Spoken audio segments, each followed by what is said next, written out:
ವಿದ್ಯಾಭವನ ಏನೇನೋ ಸ್ಟೋರಿ ಹೇಳ್ಕೊಂಡು ಬಂದರು. ಇವೆಲ್ಲ ಸ್ಟೋರಿಗಳಲ್ಲಿ ಕೂಡ ಯಾವುದು ಇದಿಲ್ಲ, ಬರೀ ಸುಳ್ಳು ಭಾಷಣವನ್ನು ಅವ್ರಿಗೆ ಮಾಡಿದ್ದಾರೆ. 2500 ಮಕ್ಕಳು ಬೀದಿ ಪಾಲಾಗ್ಬಿಡ್ತಾಯಿದ್ರು, ಅವ್ರ ಭವಿಷ್ಯ ಹಾಳಾಗ್ಬಿಡ್ತಾಯಿತ್ತು. ಮತ್ತು 3000 ಕುಟುಂಬ ಅನ್ಯಾಯ. ಇದು ನಾನು ಅವ್ರ ಬಾಲಾಜಿ ಅವ್ರಿಗೆ ಹೇಳಲಿಕ್ಕೆ ಬಯಸ್ತೇನೆ. ಇವತ್ತು 2500 ಮಕ್ಕಳು ಹಾಳಾಗ್ಬಿಡ್ತಾರೆ, ಅವ್ರ ಭವಿಷ್ಯ ಹಾಳಾಗೋಗುತ್ತೆ, 3000 ಕುಟುಂಬಗಳು ಹಾಳಾಗ್ಬಿಡ್ತವೆ ಅನ್ನುವಂಥದ್ದಕ್ಕೆ ಇವ್ರಿಗೆ ಪ್ರಜ್ಞೆ ಇರಬೇಕಾಗಿತ್ತು. ಯಾರಿಗೆ? ಈ ಮಂತ್ರಿಗಳು, ಸಹೋದರರು, ಇವ್ರ ಕುಟುಂಬಕ್ಕೆ ಪ್ರಜ್ಞೆ ಇರಬೇಕಾಗಿತ್ತು. ಏನಂತ, ಇದು ನಾವು ಕೊಂಡ್ಕೊಂಡಿರೋ ಜಮೀನಲ್ಲ, ಇದು ಸರ್ಕಾರಿ ತೋಪು, ಇಲ್ಲಿ ಶಾಲೆ ನಡೆಸ್ತಾ ಇದ್ದೀವಿ, ಇಲ್ಲಿ ಏನಾದರೂ ನಾಳೆ ಬೆಳಗ್ಗೆ ತೊಂದರೆ ಆದರೆ ಆ ಮಕ್ಕಳ ಭವಿಷ್ಯಕ್ಕೆ ಅನ್ಯಾಯ ಆಗುತ್ತೆ, ಆ ಕುಟುಂಬಗಳೆಲ್ಲ ಬೀದಿ ಪಾಲಾಗ್ಬಿಡ್ತಾರೆ ಅನ್ನುವಂಥದ್ದನ್ನು ಇವರು ಅರ್ಥ ಮಾಡ್ಕೊಬೇಕಾಗಿತ್ತು. ಆ ಪ್ರಜ್ಞೆ ಇವ್ರಿಗಿರಬೇಕಾಗಿತ್ತು, ನಮಗಲ್ಲ. ನಾವು ಯಾವತ್ತೂ ಕೂಡ ಯಾರ ಬಗ್ಗೆ ಕೂಡ ಸುಮ್ಮನೆ ಸುಮ್ಮನೆ ನಾವು ಮಾತಾಡೋದಿಲ್ಲ.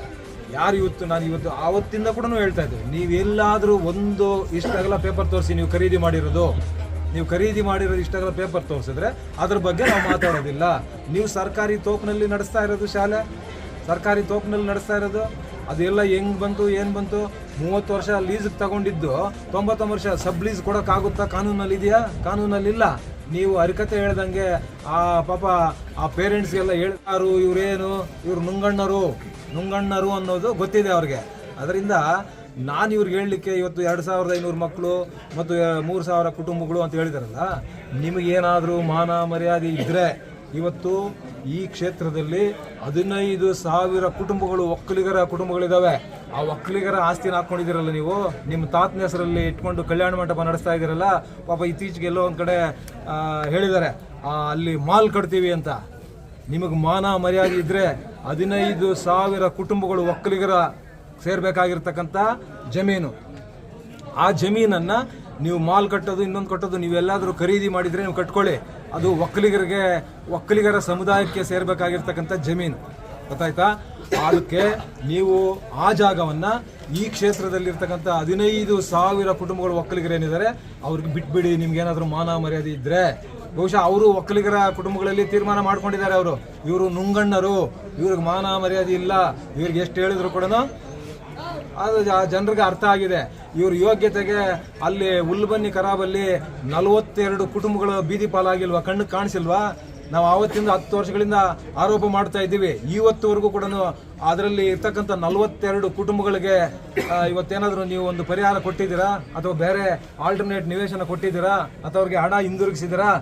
ಪ್ರತಿಯೊಬ್ಬ ಕುಟುಂಬದಲ್ಲಿ ಪ್ರತಿಯೊಬ್ಬರಿಗೂ ಕೂಡ ಮನೆ ಕಟ್ಟಬೇಕು, ಬದುಕಬೇಕು ಆಸೆ ಇರುತ್ತೆ. ಆದರೆ ಇವತ್ತು ಆ ಹುಲ್ಬನ್ನಿ ಖರಾಬಲ್ಲಿ ನೀವು ಸೇಲ್ ಜಾಗವನ್ನು ನೀವು ಸೇಲ್ ಡೀಡ್ ಮಾಡಿದಿರಲ್ಲ, ಈ ನಿಮ್ಮ ಹರಿಕತೆಗಳೆಲ್ಲ ಯಾರೂ ಕೂಡ ಕೇಳೋದಿಲ್ಲ. ಜನರಿಗೆ ಗೊತ್ತಿದೆ ನಿಮ್ಮ ಹರಿಕತೆಗಳು, ನಿಮ್ಮ ಆಟೋಟಗಳು ಎಲ್ಲ ಕೂಡ ಜನರಿಗೆ ಗೊತ್ತಿದೆ. ಹಾಗಾಗಿ ನೀವು ಜನರಿಗೆ ಮೋಸ ಮಾಡೋದನ್ನು ಫಸ್ಟ್ ಬಿಡಿ. ಬಿಡಿ. ಆ 42 ಕುಟುಂಬಗಳಿಗೆ ಏನಾದರೂ ಒಂದು ಪರಿಹಾರ ಕೊಡಿ, ಬೇರೆ ಸೈಟ್ಗಳು ಕೊಡಿ, ಏನೋ ಒಂದು ಮಾಡಿ ಅವ್ರ ಮನೆ ಕಟ್ಕೊಳ್ಳೋವಂಥದ್ದಕ್ಕೆ ಅವಕಾಶ ಮಾಡಿಕೊಡಿ. ನೀವು ಅವ್ರಿಗೆ ಮೋಸ ಮಾಡಿದ್ದೀರಾ, ನೀವು ಇನ್ನೂ ಏನೇನು ಮಾಡ್ತಾ ಇದ್ದೀರಾ ಎಲ್ಲವೂ ಕೂಡ ಗೊತ್ತಿದೆ, ಎಲ್ಲ ಜಗಜ್ಜಾಹೀರಾಗಿದೆ. ಇಂಥ ಭೂಗಳರಿಂದ ನಾನೇನು ಪಾಠ ಕಲಿಬೇಕಾಗಿಲ್ಲ, ನನಗೆ ಗೊತ್ತಿದೆ.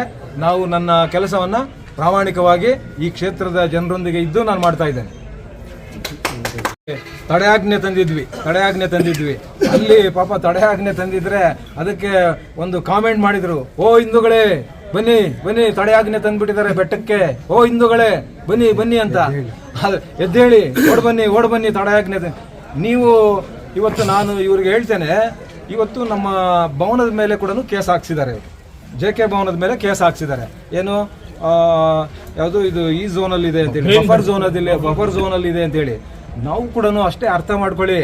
ನಾವು ದೇವಸ್ಥಾನಕ್ಕೆ ಅಲ್ಲಿ ಪೂಜೆ ನಡಿಬಾರ್ದು ಅಂತ ನಾವು ಹೇಳಿಲ್ಲ. ತಡೆಯಾಜ್ಞೆ ತಂದಿರತಕ್ಕಂಥದ್ದಕ್ಕೆ ಈ ಮೂರ್ಖರಿಗೆ ಗೊತ್ತಾಗಲಿ, ಅದು ಕಾನೂನು ಉಲ್ಲಂಘನೆ ಆಗಿದೆ ಅಂತ ತಾನೇ ನಮ್ಮ ಮೇಲೆ ಕೇಸ್ ಹಾಕಿರೋದು. ಹಾಗೆ ನಾವು ಕೂಡ ಅಲ್ಲಿ ಡೀಮ್ಡ್ ಫಾರೆಸ್ಟ್ ಅಲ್ಲಿ ಗುಹೆ ಮಾಡಿದ್ದೀರಲ್ಲ, ಕಾನೂನು ಉಲ್ಲಂಘನೆ ಮಾಡಿದ್ದೀರಾ, ಅಲ್ಲಿ ಕಾನೂನು ಉಲ್ಲಂಘನೆ ಆಗಿದೆ ಅಂತ ಹೇಳಿ ನಾವು ಕೂಡ ತಡೆಯಾಜ್ಞೆ ತಂದಿರತಕ್ಕಂಥದ್ದು ಅರ್ಥ ಮಾಡ್ಕೊಳ್ಬೇಕು. ಸುಮ್ಮನೆ ಏನಂದ್ರೆ ಅದು ಓ ಹಿಂದೂಗಳೇ ಓಡ್ ಬಂದ್ಬಿಡಿ. ನೀವೇನೇನು ಮಾಡ್ತಾ ಇದ್ದೀರಾ? ಇತ್ತೀಚೆಗೆ ಆಲಮಗಿರಿಯಲ್ಲಿ ಬಾಗಿಲಾಕ್ಸಿದ್ರಿ, ಪೂಜೆ ಮಾಡಿಸ್ಲಿಲ್ಲ. ನೀವು ನಾಗನಾಥೇಶ್ವರ ದೇವಸ್ಥಾನದಲ್ಲಿ ಏನೋ ಟ್ರಸ್ಟ್ ಮಾಡಿ ದೊಡ್ಡದು ಕಡ್ದು ಕಟ್ಟೆ ಹಾಕ್ಬಿಡ್ತೀವಿ ಅಂತ ಹೇಳಿ ಅಲ್ಲಿ ಮಾಡಿದ್ದೀರಾ. ಇವೆಲ್ಲ ಅರ್ಥ ಮಾಡ್ಕೊಳ್ಳಿ. ನಿಮಗೆ ಅವಕಾಶ ಸಿಕ್ಕಿದೆ, ಕ್ಷೇತ್ರಕ್ಕೆ ಮಂತ್ರಿಗಳಾಗಿದ್ದೀರಾ, ಒಳ್ಳೆ ಕೆಲಸ ಮಾಡೋದಂತ ಮಾಡಿ. ಇನ್ನು ನೀವು 500 ಕೋಟಿ ಅಲ್ಲ, 1000 ಕೋಟಿ ಅಲ್ಲ, 5000 ಕೋಟಿ ತನ್ನಿ ಈ ಕ್ಷೇತ್ರದಲ್ಲಿ. ನಾನು ಕೂಡ 10 ವರ್ಷಗಳ ಕೆಲಸ ಮಾಡಿದ್ದೀನಿ. ಈ ಕ್ಷೇತ್ರದ ಜನರಿಗೆ ಒಳ್ಳೇದಾಗಲಿ. ಅದು ಬಿಟ್ಬಿಟ್ಟು ಸುಮ್ಮನೆ ಏನು ಹರಿಕತೆ ಹೇಳಿದ್ರೆ ಯಾರೂ ಕೇಳೋರಿಲ್ಲ. ಈ ಕ್ಷೇತ್ರದಲ್ಲಿ ನೀವೇನು ಅನ್ನುವಂಥದ್ದು ಈ ಕ್ಷೇತ್ರದ ಜನರಿಗೆ ಗೊತ್ತಿದೆ.